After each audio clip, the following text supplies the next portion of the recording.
Hello guys welcome back to my channel Bangla business. तो आजकेर भिडियोते एगेन डिसकास करब नीट अल्टारनेटिव कैरियार्स। नीट एग्जामेर रेजाल्ट्स बेरोनोर टाइम चले एसेছে আর আমি দেখছি আমার কমেন্ট সেকশনে প্রচুর এরকম কমেন্ট থাকছে যারা नीट ড্রপ আউটস, যারা হয়তো এক বছর দু বছর नीट দিয়েছে যে দিদি আমরা এক বছর দু বছর नीट দিয়েছি, কিংবা যারা ফার্স্ট টাইম नीट দিচ্ছে তাদেরও মনে হচ্ছে যে হয়তো এই বছরটা হবে না, তো আমরা কি করব। তো সো ফার্স্ট অফ অল তো তোমাদের সবার জিজ্ঞাসা থাকে যে কতবার অ্যাটেম্প্ট করব नीट। আমার যদি সাজেশন নাও তাহলে তো আমি সবাইকে বলবো যে গো ফর 3 টাইমস, 3 বার नीट অ্যাটেম্প্ট করবে, নট বিয়ন্ড দ্যাট। 4 বার 5 বার नीट অ্যাটেম্প্ট করা 4 বছর 5 বছর ইজ এ হিউজ টাইম, এত টাইম নষ্ট করার দরকার নেই। 3 টাইমস অ্যাটেম্প্ট করবে, যদি হয় ভালো কথা, না হলে let's go for alternatives. Now the thing is that যে नीट একটা এক্সাম, এখানে huge number of students appear করে আর seats are very less। তো obviously number of students যারা successful হবে না তাদের সংখ্যাই প্রত্যেক বছরের মতো এবছরও বেশি থাকবে, প্রত্যেক বছরই বেশি থাকে। তো এই যে আনসাকসেসফুল স্টুডেন্টস যারা নিটে সাকসেসফুল হতে পারলো না, এরা কি হয়, কিছু না কিছু অবভিয়াসলি করে। এবার নিটে সবাই কেন বসে বা ডাক্তার হতে সবাই কেন চায়? কারণ সবারই ইচ্ছে থাকে যে আমি হসপিটালের ভেতরে কাজ করব আর পেশেন্টসের হেল্প করব ডিরেক্টলি। কেননা ইনডিরেক্ট ভাবেও এরকম অনেক প্রফেশন আছে যেখানে কিন্তু আলটিমেটলি হেলথ কেয়ারে কাজ করে পেশেন্টসদের হেল্প আউট করা যায়। বাট যদি তুমি ডিরেক্টলি পেশেন্টসদের হেল্প করতে চাও আর হসপিটালে কাজ করতে চাও, তাহলে ডক্টর ছাড়া কিন্তু অনেকগুলো অল্টারনেটিভ আছে এবং সেটার জন্য কিন্তু নিজেকে প্রিপেয়ার করে রাখতে হবে, যাতে যদি नीट মিস আউট হয়ে যায় কোনো কারণে, সেগুলো যেন তোমার কাছে অপশনস খোলা থাকে এবং সেগুলোর জন্য যেন তুমি প্রিপেয়ার করতে পারো।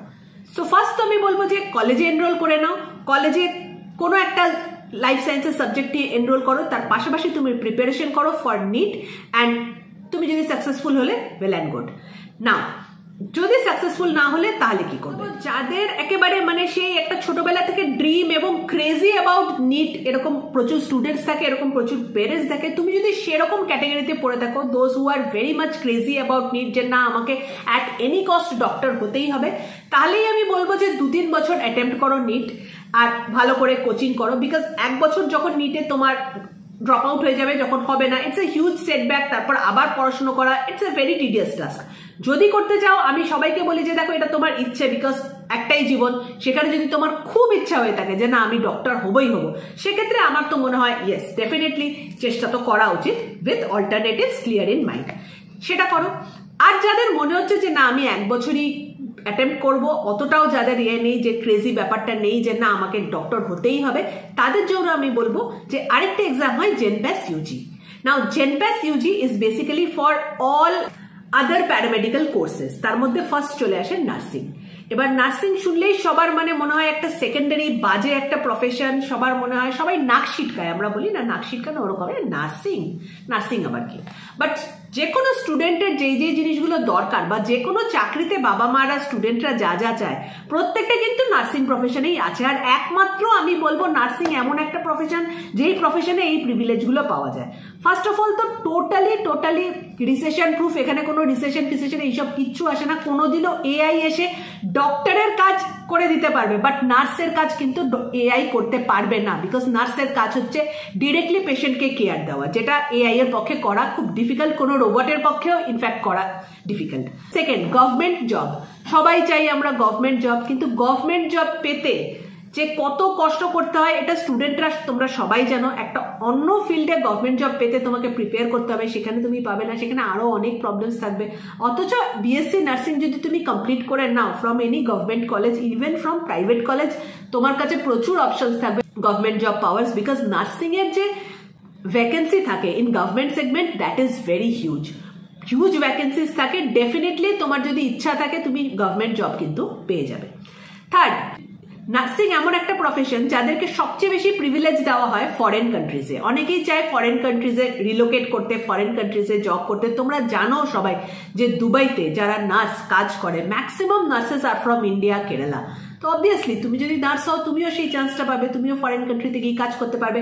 আর নট অনলি কাজ করা, একে তো কাজ করতে পারবে, ভালো স্যালারি পাবে, আর তার সাথে সাথে সেখানকার সিটিজেনশিপ পাওয়ার যেই নিয়ম আছে সেগুলোর মধ্যে কিন্তু তোমাদের ফার্স্ট প্রেফারেন্স হবে। সো এই জিনিসগুলো কিন্তু মাথায় রাখবে। স্টুডেন্টদের বাড়ির অবস্থা ভালো না, ভালো করে ক্লিয়ার করে শুনে নাও। যাদের চাকরির দরকার, যারা মনে করছো যে না আমাকে ফ্যামিলিকে সাপোর্ট করতে হবে, ক্লাস 12 শেষ করার পর যেভাবেই হোক আমাকে একটা এমন জিনিস পড়তে হবে যাতে আমি 3-4 বছর পর চাকরি পাই এবং আমার ফ্যামিলিকে সাপোর্ট করতে পারি, you people should go for nursing. Nursing এমন একটা কেরিয়ার যেটা ফ্যামিলিজকে বাঁচিয়ে দেয়। একজন যদি ফ্যামিলি থেকে নার্সিং এ ঢুকে যায় না, সে পুরো একটা এন্টায়ার জেনারেশনের কিন্তু ফিনান্সিয়াল কন্ডিশন পাল্টে দিতে পারে। দেখো, সবার পক্ষে তো ডক্টর হওয়া সম্ভব না, সবার পক্ষে নিট ক্লিয়ার করা সম্ভব না, বাট নার্সিং এর যে এক্সামটা হয় জেনপ্যাস ইউজি, এটা কিন্তু কম্পারেটিভলি অনেক ইজি। যারা হয়তো নিট ক্লিয়ার করতে পারছো না তাদের জন্য কিন্তু এই এক্সামটা ক্লিয়ার করা অতটাও ডিফিকাল্ট হয় না। That's why I am emphasising go for nursing. So seriously নার্সিংকে কনসিডার করবে অ্যাজ এ প্রফেশন। আরেকটা জিনিস আমি বলে দেবো ছেলেদের জন্য, নার্সিং এ অনেকের মনে হয় যে এটা বোধহয় একটা মেয়েদের কাজ, একটা মেয়েদের প্রফেশন। না, মেল নার্সের ভ্যাকেন্সিজ যা পড়ে আছে সেই অনুযায়ী কিন্তু ক্যান্ডিডেটস নেই। কাজে যাদের এগেইন মনে হচ্ছে যে চাকরি দরকার, খুব চটজলদি চাকরি দরকার, তাদের জন্য nursing is one of the best profession. এটা ছাড়া এগেইন যারা মনে করছো যে ডিরেক্টলি কোনো একটা প্রফেশনে ইনভলভ হবে where you can cater patients directly, সেক্ষেত্রে you can go for physiotherapy, laboratory technician, OT technician, critical care technology, cardiac care technology, optometry, এইরকম প্রচুর তোমরা কিন্তু কোর্সেস পেয়ে যাবে। এই প্রত্যেকটা কোর্স কিন্তু আন্ডার জেনপ্যাস ইউজি চলে আসে। সো জেনপ্যাস ইউজি এক্সামটা তুমি যদি দাও তাহলে কিন্তু তার মধ্যে যতগুলো প্যারামেডিক্যাল কোর্সেস আছে, আর প্রত্যেক বছর কিন্তু এই নাম্বার অফ প্যারামেডিক্যাল কোর্সেসও বাড়তে থাকে, নাম্বার অফ সিটসও এখানে বাড়তে থাকে, বিকজ এটার রিকোয়ারমেন্ট কিন্তু হিউজ থাকে। তো এই প্যারামেডিক্যাল কোর্সেসগুলোতে তোমরা এনরোল করতে পারবে। আর প্রত্যেকটা প্যারামেডিক্যাল কোর্সের ক্ষেত্রেই আমি বলবো যে এখানে জবও ইজিলি পাওয়া যায় আর স্যালারিও কিন্তু খুব ভালো হয়। সো যদি মনে হচ্ছে যে নিট হচ্ছে না, ডোন্ট ওয়ারি অ্যাবাউট নিট, জেনপ্যাস ইউজির জন্য প্রিপেয়ার করো আর জেনপ্যাস ইউজিতে ভালো র্যাঙ্ক করো। ডেফিনেটলি তোমার চয়েসের যেটা প্রফেশন হবে, যেটা তুমি চুজ করতে চাও, সেটা ফিজিওথেরাপি হতে পারে, সেটা ল্যাব টেকনোলজি হতে পারে, সেটা নার্সিং হতে পারে, সেটা কিন্তু তুমি চুজ করে এনরোল করতে পারবে। আরেকটা কোর্স বলে দেবো, দ্যাট ইজ রেডিওলজি। এগেন রেডিওলজিও কিন্তু জেনপ্যাস ইউজি এক্সাম দিতে হবে। তাছাড়াও কিছু কিছু কলেজ আছে যেখানে কিন্তু এমনি কোনো এক্সাম দিতে লাগে না, ক্লাস 12 এর মার্কসের ওপরেই কিন্তু তুমি রেডিওলজিতে ঢুকতে পারো। বিএসসি রেডিওলজি কোর্সটা হয়, again it's a lab technician course. তো রেডিওলজি, সেখানেও হসপিটালেই তুমি কিন্তু কাজ পাবে। So you can go for the radiology course. তারপরে আরেকটা কোর্স বলে দিচ্ছি, if you want to work in an hospital setup, that is nutrition, মানে dietitian, diet and nutrition। প্রত্যেকটা হসপিটালের ডায়েটিশিয়ানের রিকোয়ারমেন্ট থাকে। সো ডায়েট অ্যান্ড নিউট্রিশন এটা নিয়ে পড়াশোনা করতে পারো। এটা নিয়ে পড়াশোনা করার পর কিন্তু তোমরা এগেন হসপিটালে জব পেয়ে যাবে, ডিরেক্টলি পেশেন্টকে কেটার করতে পারবে। আদারওয়াইজ এনিওয়ে নিউট্রিশন মেন, তার রিকোয়ারমেন্ট কিন্তু ইনটু হেলথ কেয়ার, ঠিক আছে। অনেকটা কিছু নিউট্রিশনের রিকোয়ারমেন্ট আমরা ওয়েলনেসেও দেখতে পারি, মেনলি ওয়েট লস নিয়ে কাজ করে, বাট তার নিউট্রিশনের মেন দরকার হয় into health care, again into hospitals. So সেখানে একটা হিউজ ভ্যাকেন্সি, সেখান থেকে কিন্তু তোমরা ডিরেক্টলি এগেইন পেশেন্টকে কেটার করতে পারবে। আরেকটা প্রফেশন বা আরেকটা কোর্স আমি বলে দেবো যেটা তোমরা করতে পারো, দ্যাট ইজ মাইক্রোবায়োলজি। প্রত্যেকটা হসপিটালে আর প্রত্যেকটা ডায়াগনস্টিক ল্যাবরেটরিতে কিন্তু মাইক্রোবায়োলজিস্টের রিকোয়ারমেন্ট থাকে। মাইক্রোবায়োলজি নিয়ে তোমরা দুরকম ভাবে পড়াশোনা করতে পারো। একটা তো মাইক্রোবায়োলজি নিয়ে এমবিবিএস করার পরও এমডি মাইক্রোবায়োলজি করা যায়, সেখানেও স্কোপ থাকছে, বিকজ এমবিবিএস এরও কিন্তু মাইক্রোবায়োলজি একটা পার্ট, সেখানেও পড়ানো হয়। আর সেটা যদি তোমরা না করে থাকো তাহলে বিএসসি মাইক্রোবায়োলজি করার পর এমএসসি মাইক্রোবায়োলজি করলেও কিন্তু you can get jobs in hospitals or diagnostic centres, যেখানে রিকোয়ারমেন্ট হবে অ্যাজ মাইক্রোবায়োলজিস্ট। আরো কয়েকটা প্রফেশন বলে দেবো যেগুলো এগেইন হসপিটালের সাথেই অ্যাসোসিয়েটেড। নাম্বার 1 হচ্ছে তার মধ্যে সাইকোলজিস্ট।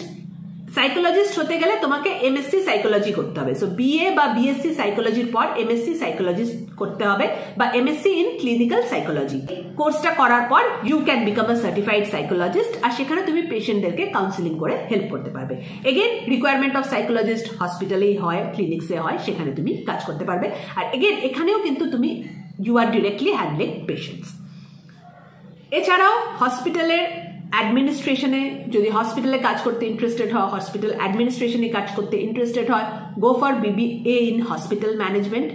বিবিএ করতে পারো, হসপিটাল ম্যানেজমেন্ট করলে খুব ভালো কথা। হসপিটাল ম্যানেজমেন্টে যদি নাও করো, নর্মাল বিবিএ করো, তারপরে এমবিএ করো, সেখানেও স্পেশাল পেপার হসপিটাল ম্যানেজমেন্ট এইসব করেও কিন্তু তোমরা হসপিটালে জব পেয়ে যেতে পারো।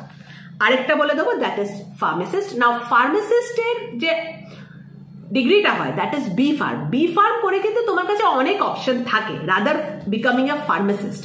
So huge option in research, diagnostics, এইসব অনেক অপশন থাকে, সেগুলোতেও যেতে পারো। আর তোমার যদি একান্তই মনে হয় যে না আমি হসপিটালে কাজ করব, তো definitely you can work as a pharmacist. তো সেখানে তুমি বিফার্ম করে ফার্মাসিস্ট হয়েও কিন্তু হসপিটালে কাজ করতে পারো।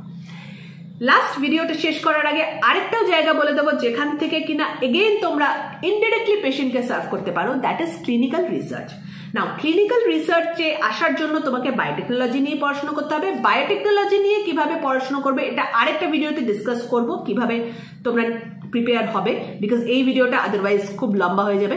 ক্লিনিক্যাল রিসার্চে কাজ করেও কিন্তু again you are indirectly serving the patients, কেননা ক্লিনিক্যাল রিসার্চ হচ্ছে বলেই সেই মেডিসিনস বলো, সেই মেডিকেল ইকুইপমেন্টস বলো, হোয়াট এভার দ্য টেকনিক্স বলো, সেইগুলো কিন্তু আলটিমেটলি পেশেন্টের ওপর ইউজ করা হচ্ছে।